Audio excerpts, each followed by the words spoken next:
আমি কালকে আমার রিপোর্টারে যে পাঠামো ফারুকের কাছে, আমি কি প্রশ্ন করতে পারবো না এটা আপনি আমারে বলে দেন। আপনি আমার নির্বাহী আদেশে এটা বলে দেন, আমি এই প্রশ্ন করবো না। তাহলে আর আপনি যদি এখন আমারে কন যে আমি ফারুকের এই প্রশ্ন করবো যে ফারুকি ভাই আপনি এইটা করছেন কি এইটার জন্য আমার রিপোর্টার এই প্রশ্ন করবো, এর লেগে আপনি আমি ফেসিবাদের দোষর হয়ে যাবো, এই রিস্ক নিতে আমি রাজি আছি। আপনি কন আমার ফেসিবাদের দোষর, ফেসিস্টের পক্ষে দাঁড়ায় এসে কি করছে তার বিরুদ্ধে মামলা করেন, কিন্তু সাংবাদিকতা করতে গিয়ে তার প্রশ্ন করতে পারবেন না। এইটা আপনি ভাই আপনি আমারে প্রশ্ন করছেন, আমি জবাব দিছি, আপনি এখন আমার জবাবটা দেন। আমি কইছি আমি ছেড়ে দিব, এটা এই রিস্ক নিয়েই কইছি। এই যে 50 জন অলরেডি আমাকে অলরেডি গালি দেওয়া শুরু করছে যে আমি ফেসিবাদের পক্ষে দাঁড়াই গেছি। আপনি উত্তর দেন এখন আমারে, শেখ হাসিনা ফ্যাসিস্ট, আপনি এইটার আইন চান কিনা বলেন। আমি বাংলাদেশ আইনের প্রতি শ্রদ্ধাশীল, আপনি আইন করেন যে শেখ হাসিনা পক্ষে যায় এরকম কোনো প্রশ্ন কোনো সাংবাদিক করতে পারবে না, আমি এটার পক্ষে আছি। সংস্কৃতি উপদেষ্টা জনাব মোস্তফা সরোয়ার ফারুকীর একটি অনুষ্ঠানে প্রশ্ন করাকে কেন্দ্র করে বিবিসির সংবাদটা অনেকটা এরকমই, আমি নিজে সেটা দেখেছি এবং পরে কনসিকুয়েন্স দেখেছি। 3 জন সাংবাদিকের চাকরি চলে গেছে। এইটা আপনি আসলে কিভাবে দেখেন? আপনি তখনই ওই প্রশ্নটা করবেন যেটা আপনি ছাপবেন বা আপনি দেখাবেন। এখন আমরা যখন দেখি যে সাংবাদিকরা প্রশ্ন করছেন, কিন্তু এইটা তার পত্রিকা বা তার টিভি বা তার মিডিয়ার যে পলিসি সেটার সঙ্গে যাচ্ছে কিনা, তিনি অযথাই প্রশ্ন করছেন কিনা, বা প্রশ্নটার তার নিউজ ভ্যালুটা কোথায়, এটা কিন্তু একটা দিক এরকম আমরা বলতে পারি যে আসলে সাংবাদিক একজন উপদেষ্টার সঙ্গে যখন কিছু জরুরি বিষয়ে, কিছু মানে গুরুত্বপূর্ণ বিষয়ে যখন বাহাসে লিপ্ত হন, যখন তারা পরস্পরের সঙ্গে দ্বিমত করতে থাকেন, তখন আসলে কি সাংবাদিক এইটা নিউজ করার জন্য করছেন নাকি নিজের মতটা প্রতিষ্ঠিত করার জন্য করছেন, এটা আরেকটা দিক। প্রথম কথা হচ্ছে যে আপনি বলেছেন যে সাংবাদিকদের প্রশ্নটা তার এডিটোরিয়াল পলিসির সাথে সামঞ্জস্যপূর্ণ হতে হবে। আমি বলছি যে না, এটা হতে হবে না সাংবাদিকের প্রশ্ন। 2 নম্বর হচ্ছে নিউজ ভ্যালু অনুসারে তাকে প্রশ্ন করতে হবে। আমার মতামত হচ্ছে না, নিউজ ভ্যালু অনুসারে প্রশ্ন করতে হবে না তাকে। নিজের মত প্রতিষ্ঠিত করছেন কিনা, তার অবশ্যই নিজের ব্যক্তিমত প্রতিষ্ঠা করার যে কোনো সময় যে কোনোভাবে তার এটার অধিকার রয়েছে। বাহাস্তরি করা বা কলামের মধ্যে গেলে না গেলে এই প্রশ্ন করা ঠিক হবে না। এর প্রত্যেকটি বিষয়ে আমার সাংঘাতিক দ্বিমত। আমি কোথাও এরকম শুনি নাই যে সাংবাদিক কি প্রশ্ন করবে সেইটা এডিটোরিয়াল পলিসি তাকে ঠিক করে দিয়ে তাকে সেখানে এটা পাঠাবে। কি ছাপবে, কি প্রকাশ করবে সেটা আলাদা কথা, কিন্তু আলাদা গল্প। কিন্তু আপনি একটা সাংবাদিককে যদি একটা গাইড বই দিয়ে জনাব মোর্শেদ কোথাও পাঠান, আমি এটা শুনি নাই, আমি এটা কখনো শুনি নাই, কোনো টেক্সট বুকে দেখি নাই, কোথাও কোনো নিয়ম নীতি। আমি নিজেকে একজন এথিক্যাল জার্নালিস্ট মনে করি, আমি সবগুলি এথিক্স আমি আপ টু ডেট থাকতে চেষ্টা করি, আমি এরকম কখনো দেখি নাই জনাব মোর্শেদ। I am sorry. আচ্ছা খালেদ ভাই, আপনাকে একটা আমি প্রশ্ন করি উল্টো, যে আসলে কি আমরা যখন একটা প্রেস কনফারেন্স হয়, আসলে কি আপনাকে একটা প্রশ্ন করি যে কোনো মিডিয়ারই কি কোনো এডিটোরিয়াল পলিসি থাকে না? তার সাংবাদিকের কি কোনো মান্য কোনো আচার আচরণ থাকে না? আমি আপনাকে প্রশ্নটার উত্তরটা দেই যদি আপনি আমার থেকে উত্তরটা চান। প্রথম কথা হচ্ছে অবশ্যই প্রতিটা মিডিয়া হাউসের নিজস্ব পলিসি থাকে, নিজস্ব হাউস রুল থাকে, এবং তারা তাদের পাঠকের কাছে, দর্শকের কাছে দায়বদ্ধ হিসাবে পাবলিক ইন্টারেস্টকে কর্নারস্টোন ধরে তারা অবশ্যই এটার মধ্যে নিউজ করে। কিন্তু একটা রিপোর্টারকে যখন কোথাও পাঠানো হয়, সেই রিপোর্টারকে তার এডিটোরিয়াল পলিসি অনুসারে প্রশ্ন করতে হবে, এবং সেই এডিটোরিয়াল পলিসিটা হচ্ছে ঠিক এরকম যে এই প্রশ্ন মোস্তফা সরোয়ার ফারুকীকে করা যাবে না, এইটা দেওয়া অ্যাবসার্ড, ইম্পসিবল। আচ্ছা খালেদ ভাই, আমি আরেকটা প্রশ্ন করি আপনাকে, সেটা হলো যে মোস্তফা সরোয়ার ফারুকী যে প্রেস কনফারেন্সটি করছিলেন সেটার উদ্দেশ্যটা কি ছিল? আপনি তো দেখেছেন। আমি মাহবুব হোসেন ভাই, আমি আসলে আপনাকে শুনতে এসেছি, দর্শকরা আপনাকেই শুনতে চায়, আমাকে না।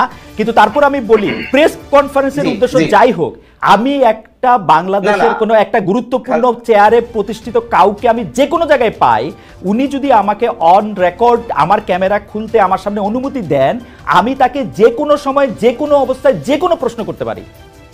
এটা হচ্ছে আমার আন্ডারস্ট্যান্ডিং অ্যাবাউট জার্নালিজম। খালেদ ভাই, আমি যদি আপনাকে প্রশ্ন করি, এই প্রশ্নটার একটা, এই প্রেস কনফারেন্সে তো একটা পারপাস ছিল।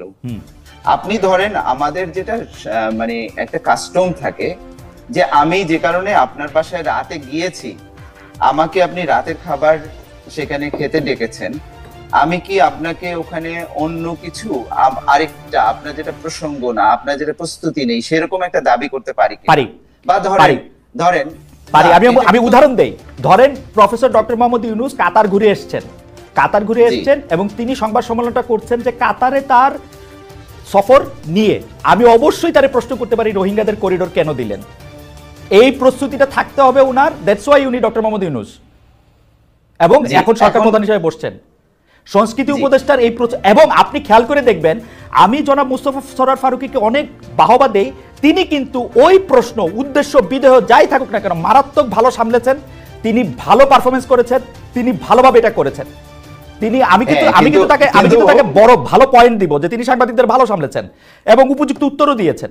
উপযুক্ত কিনা সেটা অন্য কথা, ভালো উত্তর দিয়েছেন। আচ্ছা, ভালো উত্তর দিয়েছেন, ঠিক আছে, কিন্তু আপনার কি মনে হয় যে উনি কিন্তু ওই প্রেস কনফারেন্সের ডিটেইলটা যদি আপনি পড়েন, ওখানে কিন্তু উনি বলছেন যে প্রেস কনফারেন্স কেন ডাকলাম, আপনারা এটাকে কোন দিকে নিয়ে না, এটা উনি আমি উনার থেকে একটু সাংবাদিকতা উনি জানবেন এটা আমি আশা করি না। উনি প্রেস কনফারেন্স যে কারণেই ডাকুক, আমি ওনাকে যে কোনো প্রশ্ন করতে পারি। মোর্শেদ ভাই, আপনি এটা চেক করে দেখতে পারেন।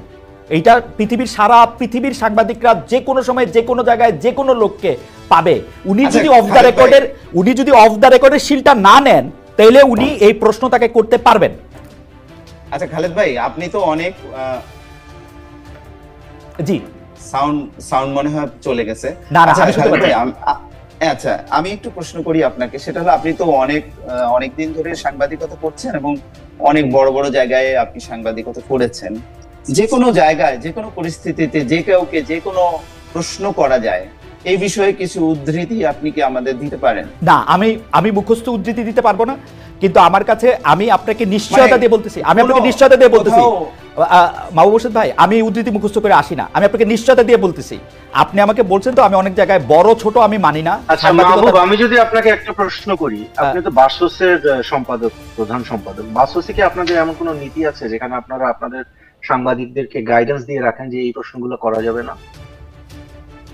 না, আসলে কি মানে আমি যেটা আর্গুমেন্টের যে জায়গাটায় আসতে না, আমি আর্গুমেন্টে যাচ্ছি না, আমি জাস্ট একটা factual information, you as the chief editor of Bangladesh সংবাদ সংস্থা বা ম্যানেজিং এডিটর, রাইট? আমি জানতে চাচ্ছি যে বাংলাদেশ সংবাদ সংস্থার সাংবাদিকরা কোন প্রশ্নগুলা করতে পারবে না, এমন কোন নীতি কথা কি আপনারা লিখিত কোথাও রেখেছেন? না, এরকম নীতিমালা নাই। এডিটোরিয়াল পলিসি আপনাদের নিজেদের কোনো রিটেন পলিসি নাই যে আপনাদের সাংবাদিকরা এই প্রশ্ন করতে পারবে না? না, এরকম নাই। আচ্ছা, তাহলে আমরা আসলে এতক্ষণ ধরে কি তর্কটা করতেছি? আমরা তো এরকম কোনো নীতিমালা চাই না। আচ্ছা, আমার কাছে মনে হয় আমি একটু মাঝখান থেকে বলি, আমাদের দর্শকদের মধ্যে অনেকে বলতে আমি বলতেছি, কিছু লোক আমাকে প্রশ্ন করতেছে যে ভাই আপনি 17 বছর কোথায় ছিলেন, কারে কোন দিন কোন প্রশ্ন করছেন, বা একটু কষ্ট করে দেখে নেন আমি কোন দিন কারে কি প্রশ্ন করছি, আগে একটু দেখেন তাইলে আবার একটু বললেন। আর আরেকজন বলতেছেন যে 3টা প্রশ্ন ছিল, 3টাই ছিল উদ্দেশ্যমূলক। আমি বলতে চাই যে হ্যাঁ, 3টাই উদ্দেশ্যমূলক প্রশ্ন ছিল, কিন্তু উদ্দেশ্যমূলক প্রশ্ন করার অধিকারও সাংবাদিকের আছে এবং এই প্রশ্ন করা কোনো ক্রাইম না। তবে যারা মাহবুব হোসেন, আপনি যদি একটু সময় দেন আমি 1টা মিনিট আবার একটু তাসিম থেকে ঘুরে আসি। তাসিম, আমার কাছে কিন্তু মনে হচ্ছে এখানে সরকারের যত না দায়, তার চেয়ে অনেক বেশি দায় আমাদের এই দুর্বল এবং খুবই নতজানু এই প্রতিষ্ঠানগুলোর, যে প্রতিষ্ঠানগুলি তার সাংবাদিকদের ব্যাক করে না। একটা প্রশ্ন করার জন্য একটা কি জানি ওই প্রতিষ্ঠানটার নাম জানি কি,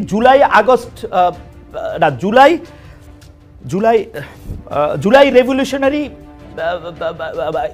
ওরকম একটা সংস্থা তাকে বলছে যে মার্চ করবে, ওর একটা লাইনে ও 3টা লোকের চাকরি খেয়ে ফেলছে, 3টা প্রতিষ্ঠান। এইটা নিয়ে যদি আপনি একটু দেখেন যে সারা দুনিয়াতে এরকম কখনো হয়, মানে একটা প্রশ্ন করে আসছে তারে ব্যাক না করে তারে স্যাক করে দেয়। আমি তো সরকারের দায়ের চেয়ে বেশি ওদের। না, আমি কয়েকদিন আগে আমার একজন রিপোর্টারকে পাঠালাম, অত্যন্ত প্রভাবশালী সরকারের একজন কর্মকর্তা, আমি সঙ্গত কারণে নাম বলছি না, আমি আমার রিপোর্টারকে পাঠালাম যে তুমি ওইখানে যাবা এবং ভাইকে এই জায়গায় দাঁড়ায় থাকবা এবং উনি যদি তোমার প্রশ্ন যতক্ষণ উত্তর দিবে না ততক্ষণ তুমি নড়বা নড়বে। পরে সে আমাকে বললো যে উনি মানে বলতে গেলে উনি বলছে যে না আমি এখানে কমেন্ট করবো না বলে উনি প্রায় দৌড়ায় চলে গেছে। হ্যাঁ, কিন্তু I am not going to penalize my reporter for doing his job. হ্যাঁ, যার সাথে এই ঘটনাটা ঘটছে ওনার সাথে আমার অসম্ভব ভালো ব্যক্তিগত, মানে আমি ঢাকায় গেলে ওনার সাথে মানে রাত জেগে আড্ডা দিয়ে, কিন্তু আমি কিন্তু এই জিনিসটা কখনোই আমার রিপোর্টারকে বলবো না যে তুমি প্রশ্ন করতে পারবা। তো আপনি খুব ভালো একটা জায়গায় এখানে হাত দিলেন। এবং মাহবুবের ব্যাপারে আমি একটু মন খারাপ হলো যে মাহবুব মোর্শেদ কিন্তু মানে যেভাবে জিনিসটাকে ডিফেন্ড করার চেষ্টা করেছেন, মনে হচ্ছে যে মানে সরকার হয়তো কোনো একভাবে বা সরকারি যেহেতু মানে বাংলাদেশ সংবাদ সংস্থা এখনো রাষ্ট্রীয় সংবাদ সংস্থা, হয়তো সরকার চেষ্টা করতেছে বলার যে সব প্রশ্ন করা যায় না। আমি কিন্তু বাংলাদেশ সরকারের কাছ থেকে এমন কোনো কিছু এখন পর্যন্ত দেখি। সমস্যা যেটা না না তাসনিম, আমি একটু ক্লিয়ার করি, এটা আসলে সরকার মানে সরকারের ভাষ্য না। বাবু ভাই আপনি অনেক আমি খুব দুঃখিত, আপনি প্রধান সম্পাদক, আপনি বাসসের প্রধান সম্পাদক হিসাবে আপনি আরো দুইজন সাংবাদিকের সাথে বসে আপনি বলতেছেন যে প্রশ্ন করা যাবে না, এটা খুব দুঃখজনক। আমি আই রেজিস্টার মাই প্রোটেস্ট। না না, এটা আমি কথা শেষ করি। আচ্ছা, আমি এটার প্রতিবাদটা জানিয়ে রাখি, এটা কিন্তু খুবই সরলীকরণ এবং আমি মোটেও এটা আমরা আমরা আমরা আমরা আমি শক্ত প্রতিবাদ জানিয়ে রাখি। ঠিক আছে, জনাব মোর্শেদের প্রতিবাদ, জনাব মোর্শেদের প্রতিবাদ এটা মধ্যে থাকলো। তাসনিম আপনি একটু ডিসটর্ট করছেন, যেটা না আপনি প্রশ্ন করেছেন যে প্রশ্ন কর না না, আমি যেটা বলেছি সেটা আপনি বুঝতেই পারেননি তাসনিম। আপনি সরি, আপনি আমার অবস্থানটা, আমার প্রশ্নটা, আমার উত্তরটা আপনি বুঝতে পারেন। আচ্ছা ঠিক আছে বাবু, আমরা আবার আপনাকে শুনবো। বাবু একটা সেকেন্ড বাবু, আমরা আবার শুনবো আপনাকে। অন্যায়, জি জি অবশ্যই অন্যায় তো আপনি করছেন। জি তাসনিম আপনি শেষ করেন, তাসনিম শেষ করেন আপনি অন্যায়টা তো আপনি নিজে করছেন। বাংলাদেশ সংবাদ সংস্থার কোনো নীতি নাই, আপনার মুখের কথা যে সাংবাদিক ওই প্রশ্ন করতে পারবে না, এবং you are trying to impose যে না সাংবাদিকরা সব প্রশ্ন করতে পারবে না। এটা কি একটা দ্বিচারিতা হয়ে গেল না? এনিওয়ে খালেদ যে আমি একটু বলি বাবু ভাই, আমার মনে হয় আপনি আপনার কথা বলেন, আমি আমারটা বলবো। আপনি ঠিক আছে, আমার মনে হয় যে মাহবুব মোর্শেদ, আমি একটা কথা বলি, আমি একটা কথা বলি, আমার কথা তো তিনি বুঝতেই পারছেন না, আমাকে তিনি কেন কন্টেস্ট করছেন? আপনি উপস্থাপক, আপনি তার প্রশ্নটা তার কাছে করেন, আমি তার কাছে কিন্তু জবাব দেব। কিন্তু আমার কাছে মনে হয় যে মাহবুব মোর্শেদ তিনি আমার কথা বিকৃত করে তিনি বাংলাদেশ সংবাদ সংস্থা, সরকার এগুলো টানছেন কেন উনি? না কেন আমি কি আপনাকে প্রশ্ন করতে পারি না? না তাসনিম, আমি আপনাকে একটা প্রশ্ন করি। তাসনিম, আমি একটা আপনাকে প্রশ্ন করি। তাসনিম, আমি একটা আপনাকে প্রশ্ন করি। মাহবুব মোর্শেদের প্রসঙ্গে আমি আসতেছি। যারা মাহবুব মোর্শেদ, আমরা কিন্তু এখানে আলোচনা করতেছি, আমরা কন্টেস্ট করতেছি না। তাসনিম যেমন আপনাকে না বুঝতে পারেন, আমিও কিন্তু আপনাকে খুব জি আমার কথাকে উনি বাংলাদেশ সংবাদ সংস্থা, বাংলাদেশ সরকার এগুলোর সঙ্গে রিলেট যেভাবে করছেন, এটা খুবই অন্যায়। একজন সাংবাদিক হিসেবে উনি এটা করতে পারেন না। আমার কাছে মনে হয় যে না না না, এটা তিনি বাংলাদেশ সংবাদ সংস্থাকে রিপ্রেজেন্ট করেন না। আমি এখানে কিন্তু আমি একজন সাংবাদিক, আমি একজন বিশ্লেষক, আমি একজন লেখক। আমার মনে হয় এরকম করলে আলোচনাটা আসলে আগাবে না। আমি একটু বলি সবাই আমরা তিনজনই, তাসনিম আমি একটু বলি, মাহবুব মোর্শেদ এগুলি বলবেন। আপনি শুধু আমাকে এই জিনিসটার দিকে একটু মানে একটু যদি আপনি এটা ইয়া করতেন। মাহবুব মোর্শেদের ব্যাপারটা হচ্ছে যে মাহবুব মোর্শেদ বাসসের প্রধান সম্পাদক হিসাবে মাহবুব মোর্শেদের একটা নিজস্ব অবস্থান থাকতে পারে। এখন ঘটনা হচ্ছে যে আপনি তাকে যতটুকু উদ্ধৃত করেছেন, আমি তাকে যতটুকু বুঝেছি, এই ব্যাপারটা যদি বোঝা ঠিক না হয় মাহবুব মোর্শেদ নিশ্চয়ই আমাদেরকে ক্লিয়ার করবেন পরে। কিন্তু তাছাড়া আমি প্রশ্নটাতে একটু ফিরে আসি যে তাছাড়া বাংলাদেশের সংবাদ মাধ্যমগুলি মানে গণমাধ্যমগুলি কেন এইরকম ভাবে নত জানো? আমরা কিন্তু হাসিনার সময় শেখ হাসিনা বলতে আবার ওনারা আমাকে অনুরোধ করছে, যাই হোক এই এক অদ্ভুত ব্যাপার, এই শেখ হাসিনার সময় আমরা এইটাই ফিল করতেছিলাম। তাসনিম, আপনি যেরকম এটা খারাপভাবে ফিল করছেন, যেটা মাহবুব মোর্শেদ ফিল করছে, যেটা আমি ফিল করছি, যে আমরা আসলে কথা বলতে পারতেছি না, প্রশ্ন করতে পারতেছি না। এখন কেউ আমাদের দর্শকরা যে বলতেছেন যে তার প্রশ্ন করার উদ্দেশ্য খারাপ ছিল, তো হাসিনা তো পুরাটা সংবাদ মাধ্যমে গিলা খাইয়াও তার উদ্দেশ্যে সফল হতে পারে না। একটা দুইটা সাংবাদিক প্রশ্ন করলে এই পুরাটা ভিত, পুরাটা প্রতিষ্ঠান কেন কাইপা ওঠে? ওদের দুর্বলতাটা কোন জায়গায়, এটা যদি একটু বলতেন। যে মানে ওদেরকে কি সরকার ভয় দেখায়? না, প্রথম কথা হলো যে আমি মনে করি না যে বর্তমান সরকার থেকে এই ধরনের কোনো পদক্ষেপ নেওয়া হয় যে সাংবাদিকদেরকে ভয় দেখানো হবে। এটা সরকারের নীতি বলে আমার কাছে মনে হয়। এবং আমি প্রথমে শুরুই করছি যে আমার নিজের প্রতিষ্ঠানে আমি কোনো ধরনের হুমকি, ভয়ভীতি, চাপ কোনো কিছু আমাকে ফেস করতে হয় নাই, আমার রিপোর্টারদেরকে ফেস করতে হয়। কিন্তু বর্তমানে আমি যেটা দেখতেছি, এবং even if you go back to the press conference you are talking about, যে মানুষটাকে প্রশ্ন করা হলো, যে মানুষটাকে প্রশ্ন করা হলো মানে ফারুকী সাহেবকে প্রশ্ন করা হলো। ইনফ্যাক্ট আমি যখন ঢাকায় ছিলাম, ফারুকী সাহেব নিজে আমাকে এবং আমার টিমকে গণভবন ঘুরিয়ে দেখিয়েছেন, এবং তার সাথে সাংবাদিকদের কি ধরনের সুসম্পর্ক এটা মোটামুটি মানে জানা কথা, রাইট? এবং তিনি কিন্তু অফেন্ডেডও হন নাই, তিনি কিন্তু বলেনও নাই যে আমাকে এই প্রশ্নটা করা যাবে। রাইট। জিনিসটা কি হয়েছে? জিনিসটা হয়েছে যে এখানে সরকারের বাইরে একটা মব ফর্ম করতেছে এবং সেই মব বলতেছে যে এই 3 সাংবাদিক এরা দালাল টালাল এগুলা প্রশ্ন করতে পারবে না বা whatever, they come up with their own theories. এবং তারপরে সেটার প্রেক্ষিতে ওই সংবাদ সংস্থা যেটা আছে সেটা তাদের চাকরি নষ্ট করে ফেলতেছে। এখন আমরা যখন সংবাদ মাধ্যমের বা সাংবাদিকতার স্বাধীনতার কথা বলি, এটা কিন্তু আমাদেরকে মনে রাখতে হবে যে আমরা শুধুমাত্র এটা সরকারের এগেইনস্টে এই রাইটটা দাবি করি, আমরা প্রতিষ্ঠানের এগেইনস্টে এই রাইটটা দাবি করি। মানে নেত্র নিউজের একজন সাংবাদিকের সাংবাদিকতা করার অধিকার সর্বপ্রথম আপহোল্ড করতে হবে নেত্র নিউজকে। এরপরে আমি সুইডিশ সরকারের কাছে যাই বা এরপরে আমি বাংলাদেশ সরকারের কাছে যাই, সরকারের কাছে আমি যাব পরে, আগে আমি আমার নিজের প্রতিষ্ঠানের যে নীতিটা আছে সেটা আমাকে আগে ঠিক করতে হবে। তো এখানে আপনি যদি দেখেন যে যাদেরকে চাকরিচ্যুত করা হয়েছে তাদের যে টার্মিনেশন লেটার গুলো এসেছে, একটা ইন্টারেস্টিং জিনিস খেয়াল করে দেখবেন, কোথাও কিন্তু বলা হয় নাই যে নীতিমালার অমুক ধারাটা আপনি ভঙ্গ করেছেন। দেখেছেন এটা?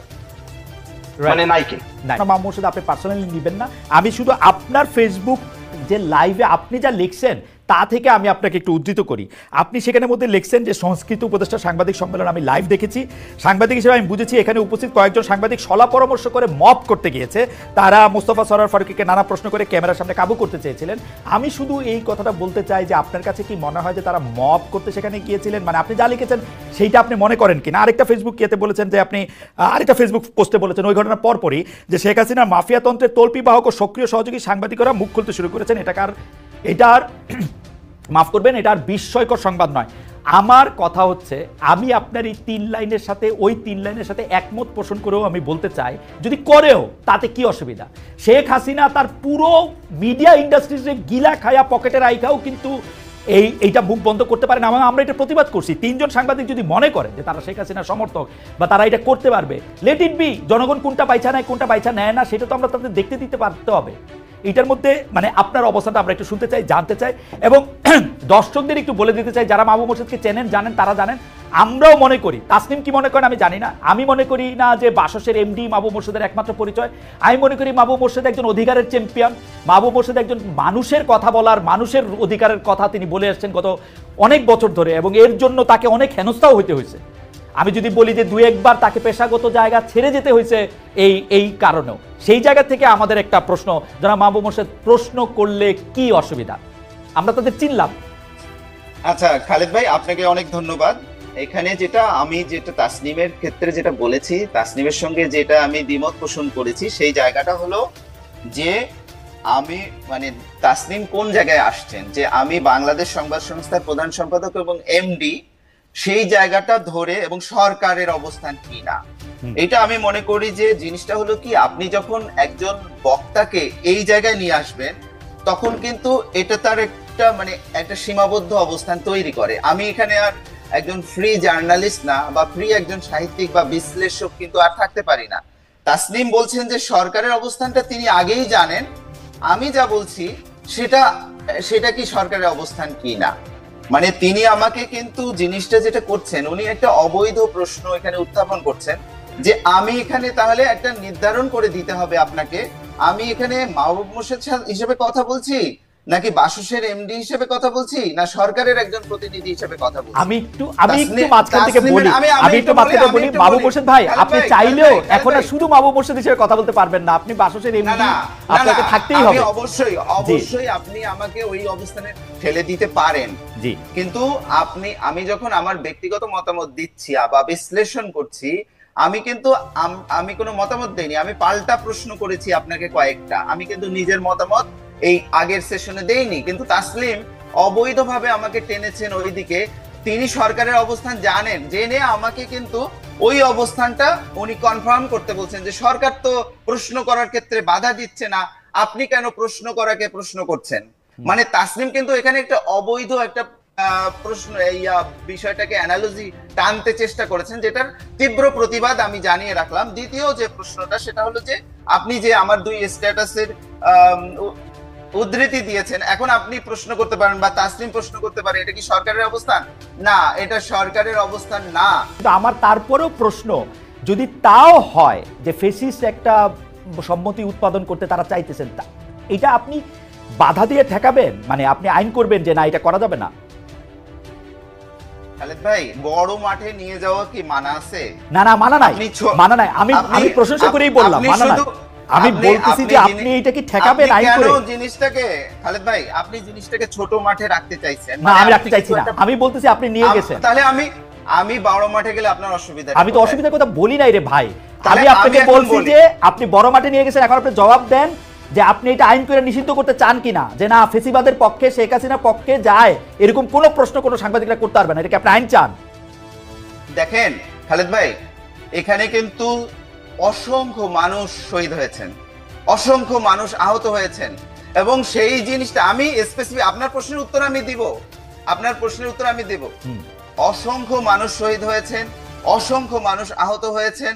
এখানে একটা 15.5 বছরের একটা রেজিম অতিক্রম করে আমরা এসেছি, এবং আমাদের কিন্তু কথা বলার কোনো স্বাধীনতা ছিল না, আমাদের মানবাধিকার ছিল না। আপনারা সবাই এটার ভিকটিম, অনেকেই ভিকটিম, আপনাদের বাইরেও অনেকে ভিকটিম। আপনি এখন কি 5 আগস্টের পরে এখনো বিচার প্রক্রিয়াটা শেষ হলো না? আপনি হলো আওয়ামী লীগের ব্যাপারে কোনো সিদ্ধান্ত গ্রহণ করতে পারলেন না। আওয়ামী লীগ নিজে, আওয়ামী লীগের মধ্যে কোনো অনুশোচনা বোধ, কোনো দুঃখ বোধ কিচ্ছু নাই। আপনি হলো এখন আওয়ামী লীগের যে যারা আওয়ামী লীগের পক্ষে সেই কাজগুলো করতো, সাংবাদিকতা করতো, নানান ধরনের প্রক্রিয়ার সঙ্গে জড়িত ছিল, তাকে আপনি ছেড়ে দিলেন। সমাজটা কি আমি ছেড়ে দিব, ছেড়ে দিব মাহবুব ভাই, আমি ছেড়ে দিব। আপনি এখন আমার জবাব দেন, আপনি তাদের ছেড়ে না দেওয়ার আইন চান কিনা? আমি তাদের ছেড়ে দিব। আপনি তাদের ছেড়ে না দেওয়ার আইন চান কিনা? সাংবাদিকদের আমি ছেড়ে দিব। সাংবাদিকরা যদি ক্রাইম না করে আমি সাংবাদিকতা নিয়ে কোনো প্রশ্ন তুলব না।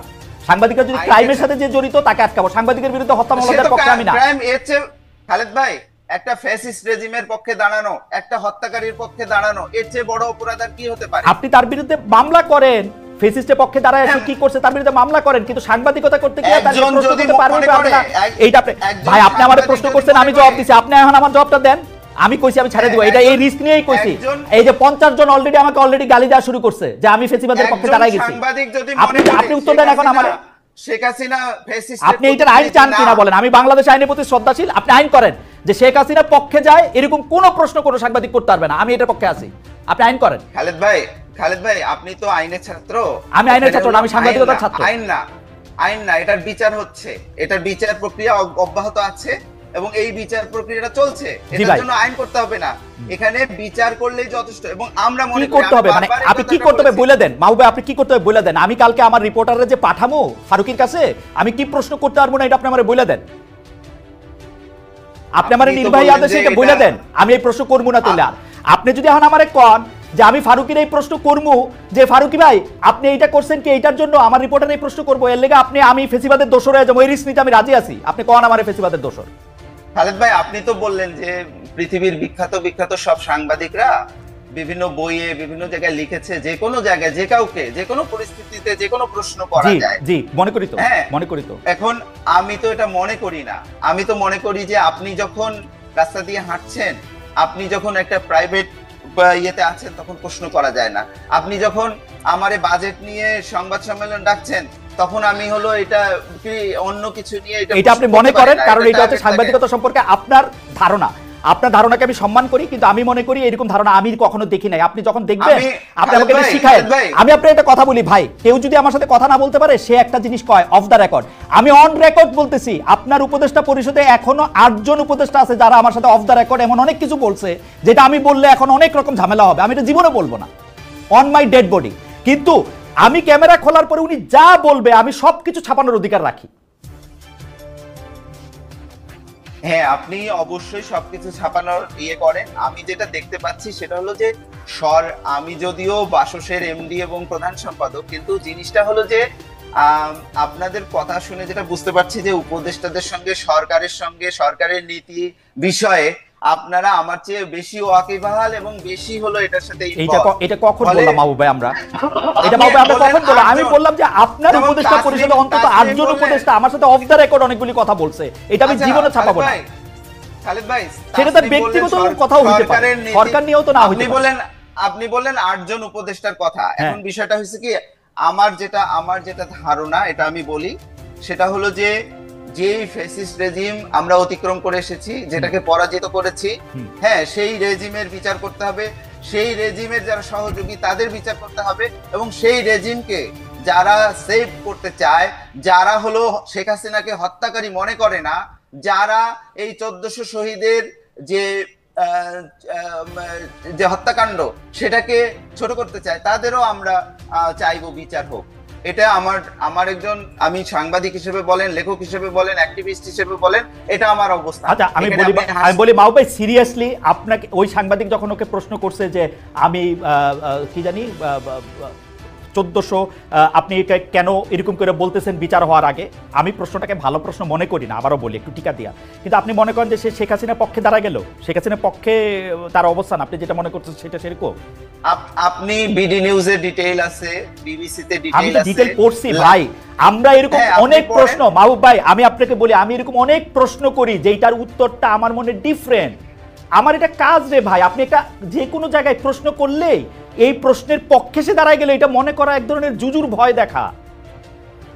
না না খালেদ ভাই, আপনি জিনিসটা হচ্ছে কি, আপনি হয়তো বাংলাদেশের সংবাদ মাধ্যম বিষয়ে আমার চেয়ে অনেক বেশি জানেন, এবং আপনি ভালো করেই জানেন যে বাংলাদেশের সংবাদ মাধ্যমগুলোতে শীর্ষ 1-2টা পদে কিছু পরিবর্তন হয়েছে, খুবই না পুরা শীর্ষ পদে, একটা শীর্ষ পদেও একটা সাবেক লোক আর নাই, যে আছে সে পুতুল, যে 2-1টা জায়গা আছে সে পুতুল, সবগুলি পদে এখন আওয়ামী লীগের যারা চর্বচস্য লজ্জ পেও পাওয়া ছিল তাদের কেউ নাই এখন, সত্যি নাই, আমি দায়িত্ব নিয়ে করছি, কেউ নাই।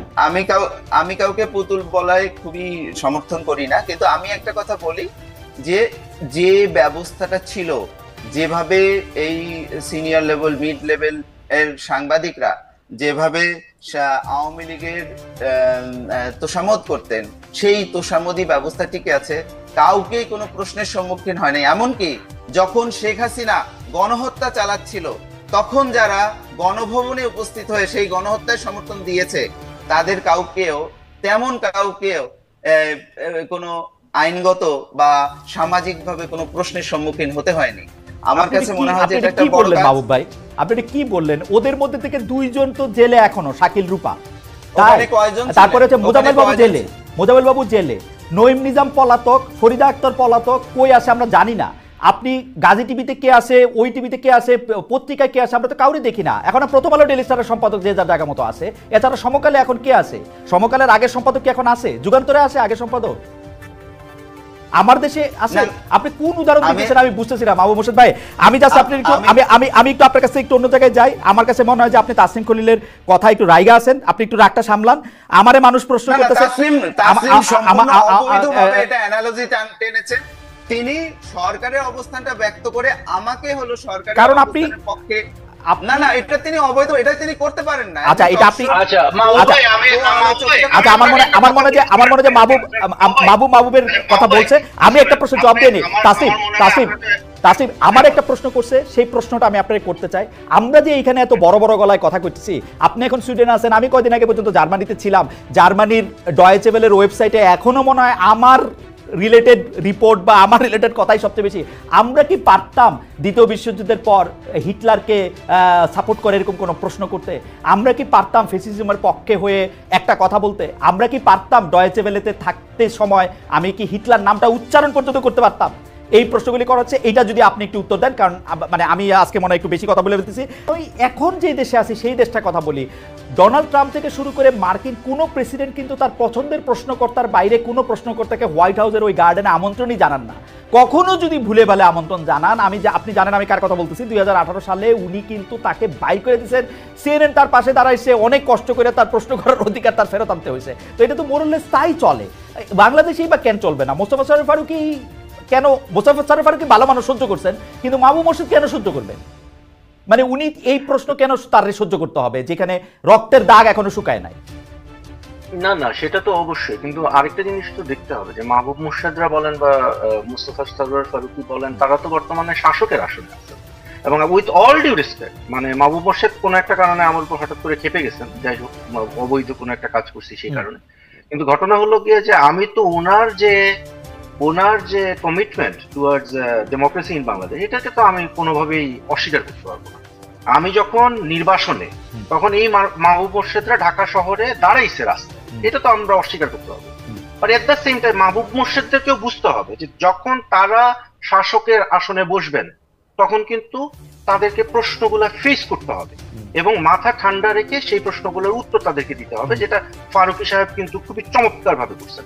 এখন মাহমুদ মোর্শেদরা একটা কথা মাহবুব মোর্শেদ বারে বারে বলছেন, এটা এখন আমি ধরে নিচ্ছি উনি একজন সাহিত্যিক এবং ব্যক্তি হিসেবে, সেটা হলো যে ফেসিবাদের পতন হয়েছে এবং এর পরে মানে পোস্ট ফ্যাসিজম হোয়াটএভার, আমি ওই আলোচনায় যাচ্ছি না। হ্যাঁ, আমি জানতে চাই যে শেখ হাসিনা শাহীর পতনের পরে বাংলাদেশে যে ব্যবস্থাটা আমি আপনি খালেদ, মাহবুব মোর্শেদ, তাসনিম খলিল আমরা যারা প্রতিষ্ঠা করতে চাই, হোয়াট ইজ ইট? কি চাই আমরা?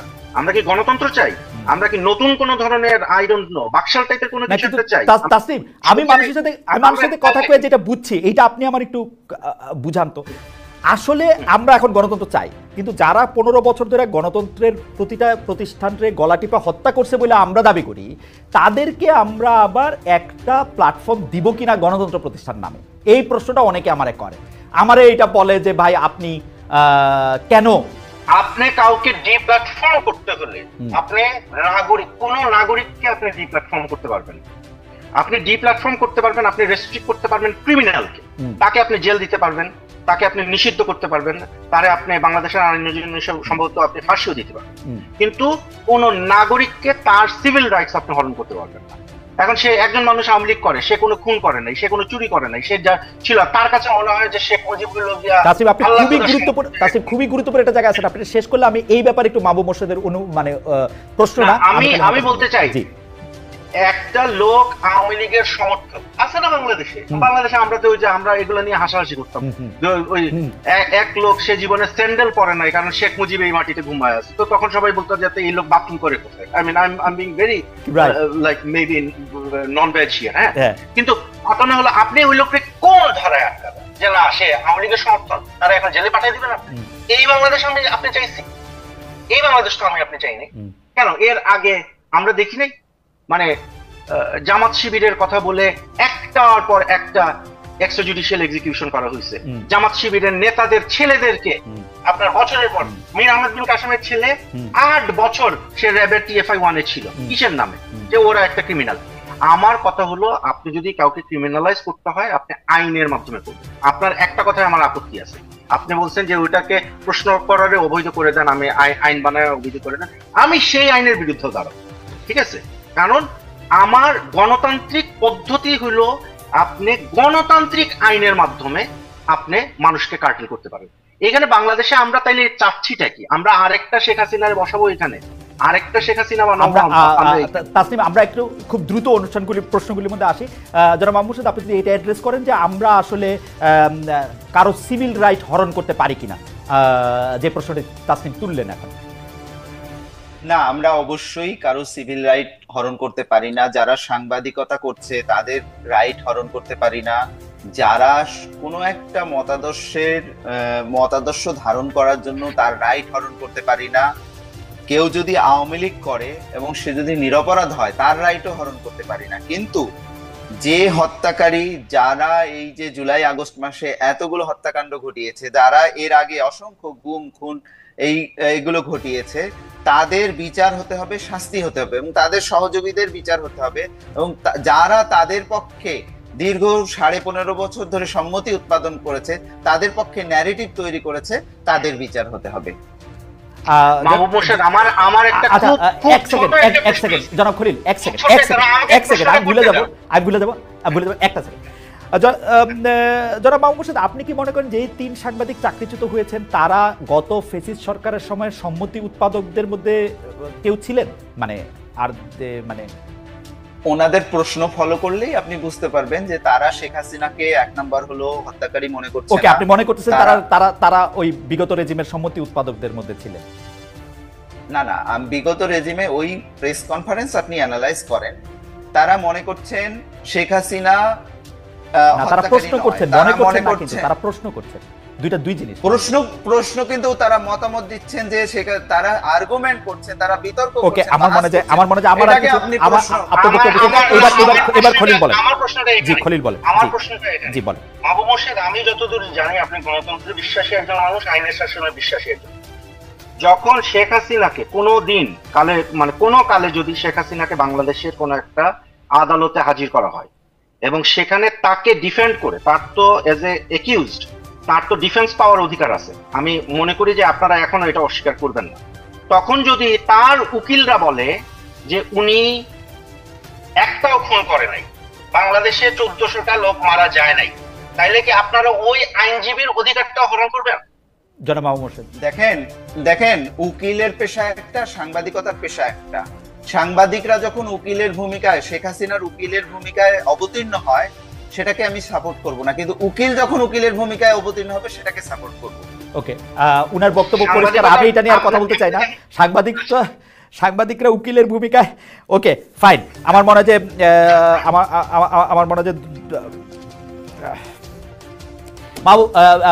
আমি একটু মুভ অন করি, কারণ এটা আসলে কোথাও যাইতেছে না। আমাদের দর্শকরা মনে করতেছে যে কোনো কারণে মানে আমি অনেক বেশি শেখ হাসিনার প্রতি আমার মানে কোনো, আমি জানি না। হাওয়েভার এটা আস্তে আস্তে হচ্ছে, আমি এটাকে খুবই পজিটিভলি দেখি। বাট এখানে আমাদেরকে একটা জায়গায় খুব শক্ত থাকতে হবে, সেটা হলো যে যারা সম্পাদক আছেন এবং মালিক পক্ষ আছেন, তারা যেন তাদের সাংবাদিকদের যে অধিকার, প্রশ্ন করার, অনুসন্ধান করার অধিকার, এটা যেন তারা নিজে হরণ না করে।